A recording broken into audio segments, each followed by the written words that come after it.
వరదలు పూర్తయిపోయాక ఇచ్చే సాయం వేరు, వరదలు జరుగుతున్నప్పుడు ఇచ్చే సాయం వేరు.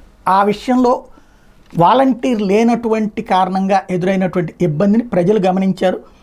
అదే సందర్భంలో చంద్రబాబు గారి ప్రభుత్వం కూడా, కలెక్టర్ కూడా ఇప్పుడు అర్జెంటుగా వాలంటీర్లను పిలిపించి తర్వాత చివరిలో కార్యక్రమం చేయించే ప్రక్రియ చూసాం.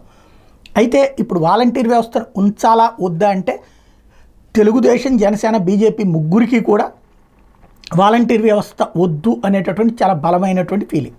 అందుకని వాళ్ళు వద్దనుకుంటున్నారు.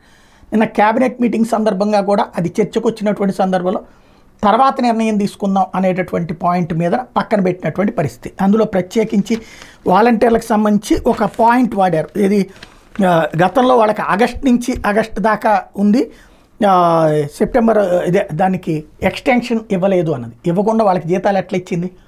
జగన్ సర్కారు ఎలక్షన్ అయ్యేదాకా కూడా ఇచ్చారు కదా. ఆగస్టుతో క్లోజ్ అయిపోతే తర్వాత సెప్టెంబర్, అక్టోబర్, నవంబర్, డిసెంబర్, జనవరి, ఫిబ్రవరి దాకా ఎట్లా ఇచ్చారు? మార్చి దగ్గర నుంచి కదా, ఎన్నికలు అప్పటి నుంచి ఆగిపోయినటువంటి పరిస్థితి.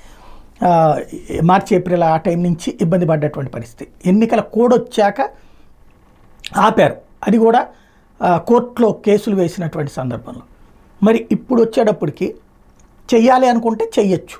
కాకపోతే ప్రస్తుతం ఇప్పుడు దాదాపుగా వాలంటీర్గా చేసేవాళ్ళు ఎక్కడో చోట కుదురుకున్నారు.